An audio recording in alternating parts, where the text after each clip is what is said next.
أعوذ بالله من الشيطان الرجيم بسم الله الرحمن الرحيم الحمد لله رب العالمين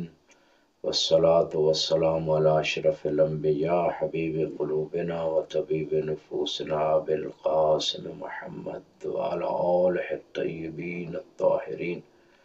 واللعنة الدائمة على أعدائهم أجمعين اما بعد فقد قال الامام باقر علیہ السلام تفقهوا فی الحلال والحرام والا انتم اعراب۔ امام باقر علیہ السلام فرماتے ہیں کہ حلال و حرام کو سمجھو ورنہ تم غیر مہذب اور ان پڑھ ہو۔ آج ہم کتاب الطہارت سے کچھ ایسے مسائل بیان کرنا چاہتے ہیں کہ جن مسائل کا تعلق طہارت اور نجاست کے امور سے ہے، اور انشاءاللہ کوشش کریں گے کہ ہر حکم شرعی کے ساتھ کوئی ایک آدھ دلیل روایت کی شکل میں پیش کی جائے، اور اس کا سبب یہ ہے، ایک تو روایات کی برکت کی وجہ سے، دوسرا ذہن میں مزید یقین کے لیے کہ روایت اس حوالے سے جو امام فقیہ نے فتویٰ دیا ہے اس کا حکم اپنی طرف سے نہیں ہے، وہ امام کی روایت کی روشنی میں ہے، اور تیسرا ان لوگوں کو بھی اطمینان دلانے کے لیے کہ جو یہ اعتراض کرتے ہیں کہ مجتہدین اپنی طرف سے فتوے دیتے ہیں اور امام کے حکم کے بغیر ایسا ہوتا ہے، تاکہ ان لوگوں پہ بھی حجت تمام ہو جائے، اور خصوصاً وہ طلبہ کرام کے جو ابتدائی مراحل میں ہیں، ابھی بعض خارج کے مرحلے میں نہیں پہنچے، ان کے لیے بھی استدلالی طور پہ کہ کسی حکم پہ استدلال کرنے کا طریقہ کیا ہے یا کسی روایت کو کس انداز سے پیش کیا جاتا ہے۔ تو بسم اللہ کرتے ہیں۔ آج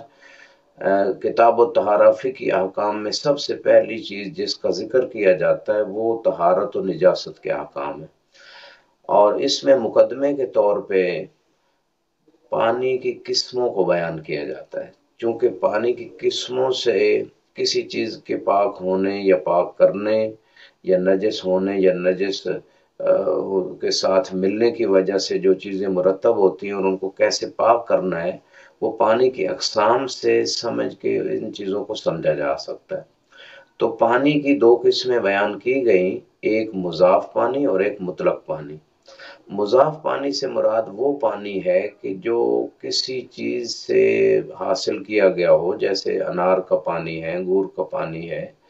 یا وہ پانی جو سادہ جو مطلق پانی جس کو ہم کہتے ہیں اس کے بالعکس ہے، یعنی اس ہے تو وہ یہی پانی لیکن اس میں کوئی ایسی چیز مکس ہو گئی ہے کہ اب اس کو پانی کا نام نہیں دیا جا سکتا۔ تو اس قسم کے جتنے بھی پانی کے اقسام ہیں یہ مضاف پانی ہے، یعنی اس میں کسی چیز کا اضافہ ہو گیا ہے، یا سادہ پانی میں اضافہ ہو گیا ہے یا کسی ایسی چیز سے لیا گیا ہے کہ وہ پانی عام سادہ پانی نہیں ہے، اس کو مضاف پانی فقہی اصطلاح میں کہتے ہیں، اور اس کے علاوہ جو سادہ عام پانی ہے اسے مطلق پانی کہتے ہیں۔ اب یہ دونوں پانی کیا خود پاک ہیں اور دوسری چیزوں کو پاک کرتے ہیں؟ یہ دو مختلف حکم ہیں۔ اگر ہم مطلق پانی کی بات کریں تو وہ پاک بھی ہے اور دوسری چیزوں کو پاک بھی کرتا ہے، اور اگر نجس ہوتا ہے تو کیسے ہوتا ہے؟ مضاف پانی خود تو پاک ہے لیکن دوسری چیزوں کو پاک نہیں کرتا۔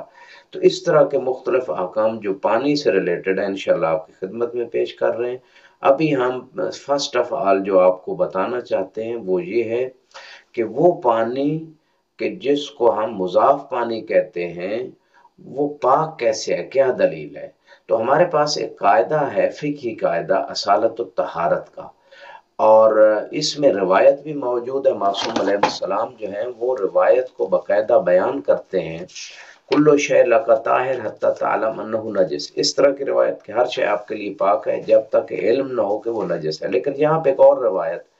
کہ جو مضاف پانی ہے، یعنی جو انار کا پانی، انگور کا پانی یا سادہ پانی میں کوئی اتنی چیزیں مل گئی ہیں کہ وہ اب سادہ پانی اس کو نہیں کہتے، مثلا دودھ مل گیا ہے، مثلا کوئی اور چیز اس میں مکس ہوئی ہے، تو ایسا پانی خود پاک ہے۔ اس پہ دلیل کیا ہے؟ اس پہ دلیل یہاں پہ میں آپ کی خدمت میں وسائل الشیعہ کتاب ہے، ہماری شیعوں کی بڑی معروف کتاب ہے، اس میں فقہی احکام سے وہاں جو روایتیں ریلیٹڈ ہیں وہ جمع کی گئی ہیں، شیخ الرحمن رضوان اللہ تعالیٰ علیہ نے جمع کی۔ باب نمبر 37 ہے، اور یہ نجاسات کے جو ابواب ہیں اس کی چوتھی حدیث 37 نمبر باب میں ہے۔ تو یہاں پہ جو روایت موجود ہے امام صادق علیہ السلام سے، فرماتے ہیں کل شے نظیف حتی تعلم انہ قذر، کہ آپ کے لیے ہر شے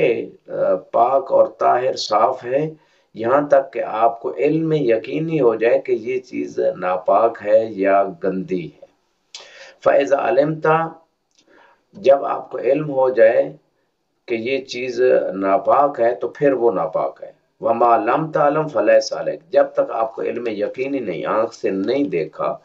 یا دو عادل گواہوں نے خبر نہیں دی، یا کسی ثقہ آدمی نے نہیں بتایا کہ یہ ناپاک ہے، تو وہ چیز پاک ہی شمار ہوگی۔ یہ تھی روایت جو ہے مضاف پانی کے پاک ہونے کے حوالے سے بھی، اور دوسرے پانی کے پاک ہونے کے حوالے سے بھی۔ اس روایت سے فقہاء نے فتویٰ دیا کہ پانی چاہے سادہ ہو یا مضاف ہو وہ پاک ہے۔ اب یہاں پہ ایک اور بات جو مضاف پانی کے حوالے سے عرض کرنا چاہوں گا کہ خود تو پاک ہے لیکن دوسری چیزوں کو پاک کرتا ہے، مثلا کوئی زمین نجس ہو گئی، کپڑا نجس ہو گیا، کوئی بھی چیز اگر اس پہ پیشاب وغیرہ کوئی چیز گر جاتی ہے نجس چیز، تو کیا نجس چیز کو یہ انگور کا پانی، انار کا پانی، یا دودھ مثال کے طور پہ، یا لسی ہے، یا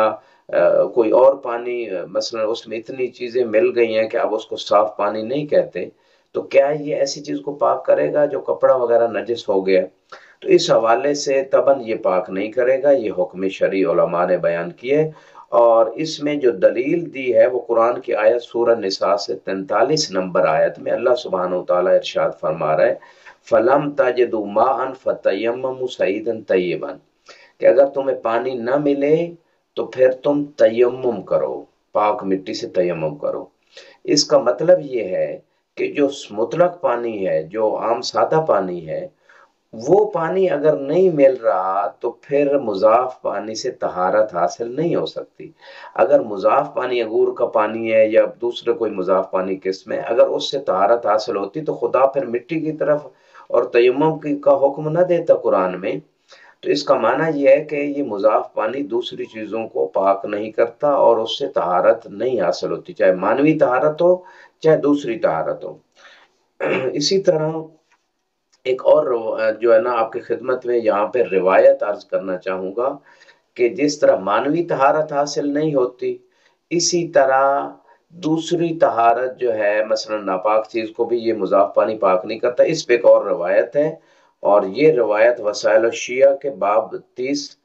احکام خلوہ کی حدیث نمبر 3 میں یہ روایت موجود ہے، اور امام باقر علیہ السلام فرماتے ہیں یجزی من الغائط المسح بالاحجار، کہ اگر انسان پاخانہ کیا ہے تو پتھر سے پاکیزگی حاصل ہو سکتی ہے، ولا یجزی من البول الا الماء،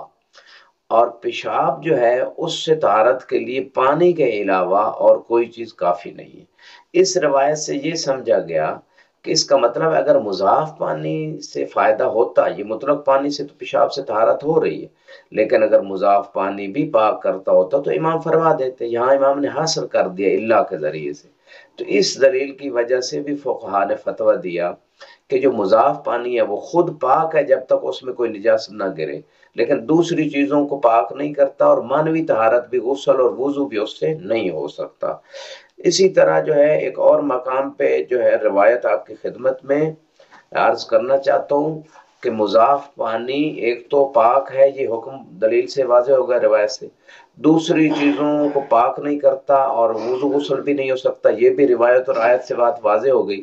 اب تیسرا حکم ہے مضاف پانی کے حوالے سے کہ اس میں اگر تھوڑی سی نجاست ذرہ برابر، سوئی کے نوک کے برابر، بعض اوقات انسان جب دودھ دو رہا ہوتا ہے تو اس دودھ میں گائے کا ہے، بھینس کا ہے، جو بھی دودھ ہے، بعض اوقات وہ تھن زخمی ہونے کی وجہ سے ہلکا سا خون اس دودھ میں آ جاتا ہے، یا کسی اور جو باہر سے ممکن ہے کسی بھی مضاف چیز میں، انگور کے شربت میں، انار کے جوس میں، یا دودھ، مکھن، دہی، جو بھی یہ چیزیں ہیں جن کو مضاف ہی ہم کہہ سکتے ہیں یا مضاف سے بنی ہوئی ہیں، تو اس مضاف پانی میں تھوڑی سی نجاست گرے گی، کوئی پیشاب کی، کوئی خون کی چھیٹا ہلکا سا بھی پڑ جائے تو وہ سارا نجس ہو جاتا ہے، وہ پاک نہیں ہو سکتا۔ یہ مضاف کے بارے میں حکم شرعی ہے، اور اس حکم شرعی کو بعض روایات سے لیا گیا، جیسے کہ مولا امیر المومنین علی ابن ابی طالب علیہ السلام سے یہ سوال ہوا، اور یہ کتاب وسائل الشیعہ معتبر ترین کتاب ہے، معتبر ترین عالم دین نے اس کو تالیف کیا، اور مضاف پانی کے احکام کے ابواب میں انہوں نے 5ویں باب میں تیسری حدیث میں یہ حدیث نقل کی ہے، یعنی یہ حکم شرعی اس حدیث سے لیا گیا ہے۔ ان علی علیہ السلام سئل عن قدر طبخت، امام علی علیہ السلام سے سوال ہوا کہ ایک دیگچی کے اندر جو ہے وہ سالن پکایا گیا، وَإِذَا فِي الْقِدْرِ فَارَّ، وہ پکے ہوئے سالن میں چوہا گر گیا، قال علیہ السلام یحرق مرقها، کہ اس کا شوربہ گرا دیا جائے، وَيُغْسَلُ اللَّحْمُ وَيُؤْكَلُ، اور اس کے گوشت کو جو ہے نا وہ دھو کے کھایا جا سکتا ہے۔ اب یہاں پہ اس روایت سے مقصود یہ ہے کہ مضاف جو شوربہ مضاف ہے اور مطلق نہیں ہے، اس میں تھوڑی سی نجاست یا مردار یا کوئی بھی نجس چیز اگر گرے گی